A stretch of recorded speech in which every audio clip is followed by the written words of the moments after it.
Hey guys, it's me. It's Queen Narset Haru. Thank you for joining me for another wonderful edition of Ask an Aquarius. If you haven't already, please hit the red subscribe button and smack the bell. Also, if you like this video, please give it a thumbs up and pass it on to somebody else who might like it too. So, it is Christmas Day. For those of you who celebrate, happy holidays, Merry Christmas, whatever you say. So today I thought it would be fun if I had my little Santa thing going on, and I have my badge here. This is Hedwig, for those of you from the Harry Potter series, and Hedwig has on her scarf and her hat. So I thought that was so cute.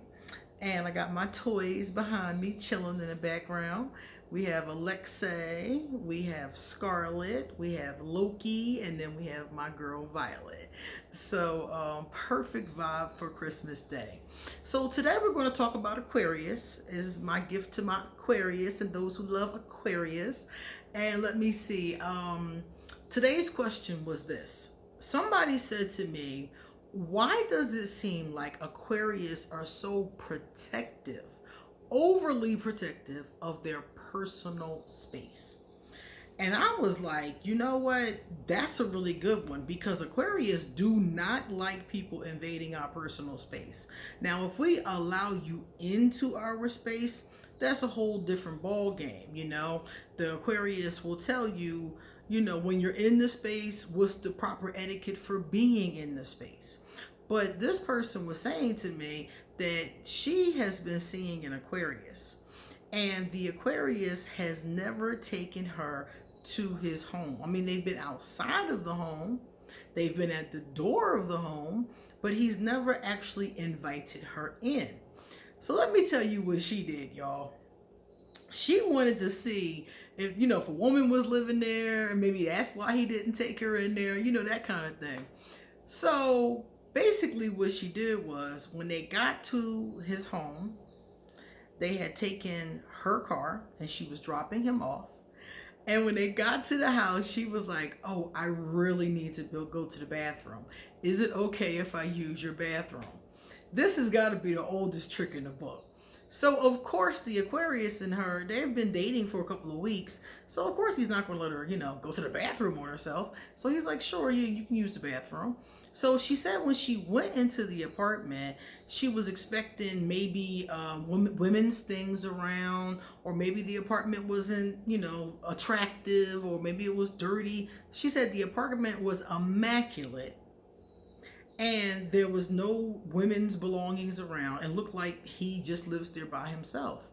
And she was like, why was he so protective of his space? He'd been in her space. He came in her crib chilling.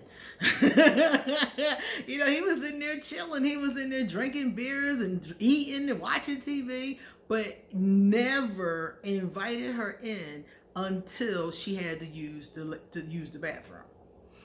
And so I told her, I was like, you know, Aquarius do not like people in our private space. Aquarius are private. We're extremely private. And it takes a lot for us really to reveal our innermost selves to people. And our home, our bedroom, you know, that kind of place, that is our sanctuary. It's more than just, you know, our home. You know, it is our home, but it's also a lot more than that to us. So if an Aquarius will not let you in, or hasn't let you in, it doesn't mean they're not going to. They just haven't done it yet. That's it. So in this particular case, I told her she really didn't have to go through, you know, the caper. He would have eventually invited you in. Anyway, so they continued to see each other after this happened, and this is when she came to me and asked me about it. But she also had this conversation with him, and I thought that was very interesting, because the Aquarius clearly knew, he clearly knew she did it on purpose, but he let her go ahead and do it because he wanted to see exactly what it was she was going to do. So after, when they had the conversation, and she never really admitted that that's what she did, but he knows that that's what she did. So she lets herself in, she looks around a little bit, you know, and of course, like I said before, she didn't really find anything, but he just thought it was funny that she was that interested. A lot of times Aquarius find it to be funny when people are that interested in us. We're like, hello, it's not that big of a deal, you know? But yeah, she was extremely interested.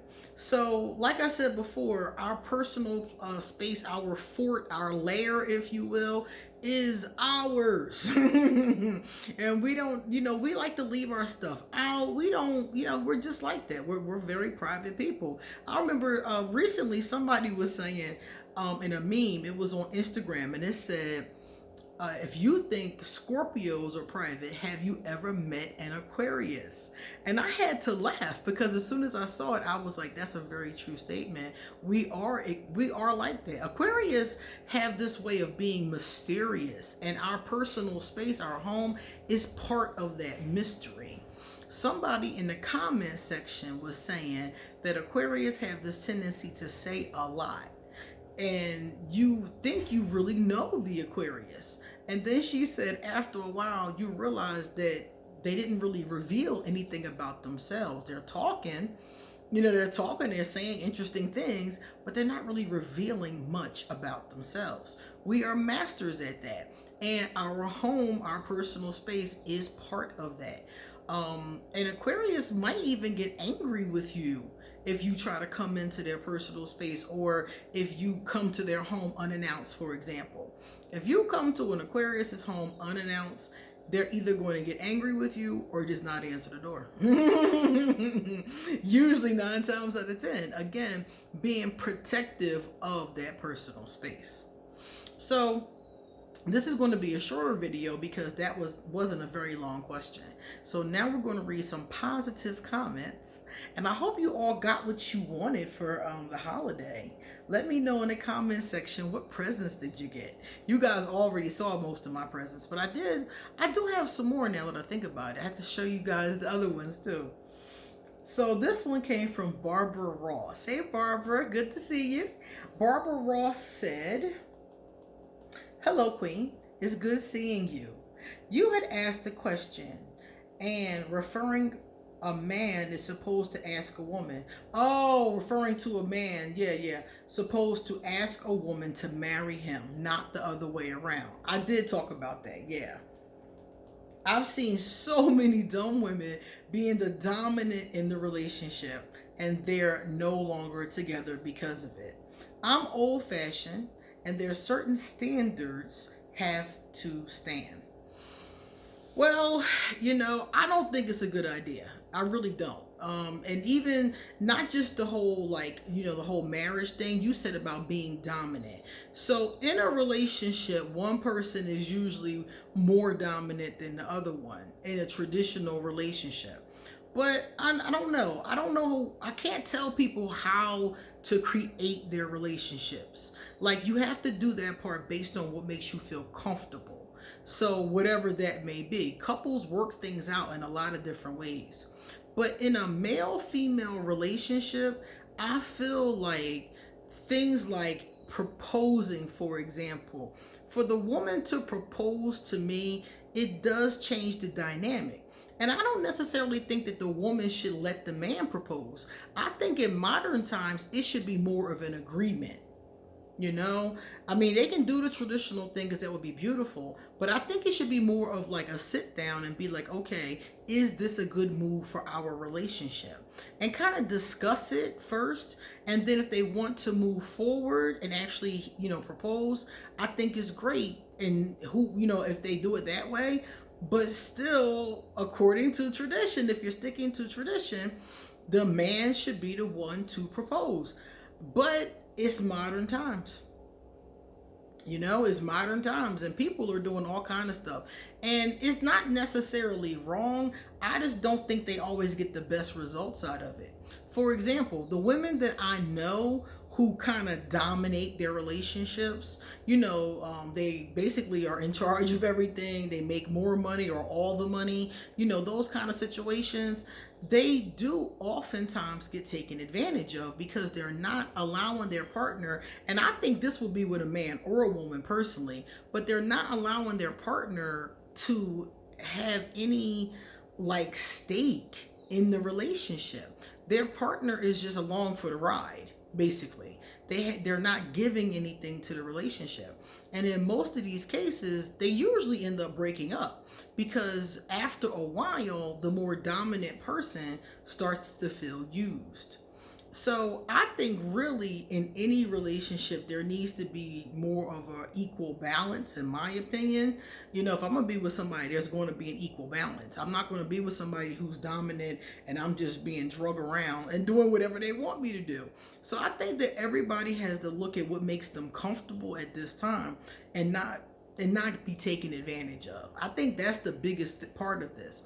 Not to be taken advantage of.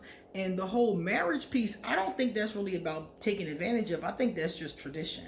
And if you're going to stick with tradition and propose, then that's just the way tradition goes. If you want to change that tradition and it's something you feel strongly about, there's no law against it. It's okay. I just wouldn't do it. I wouldn't do it. But I wouldn't marry a man either. So none of that is for me, right? All right. Depa Lau. I think that's Lau. You can correct me and let me know in the comment section. Depa said, Queen Offset Haru, that alien one would still freak me out. Oh, I was talking about what if you found out your significant other was an alien? And you'd already been seeing them for a long time. Y'all had already been intimate and you found out they were an alien. And she said it would freak her out. I hope they don't register me as a sex offender and put me on alien FBI wanted list.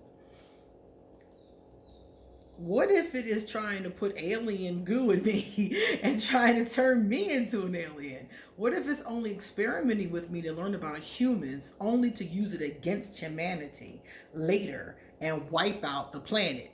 Oh my, listen to that one.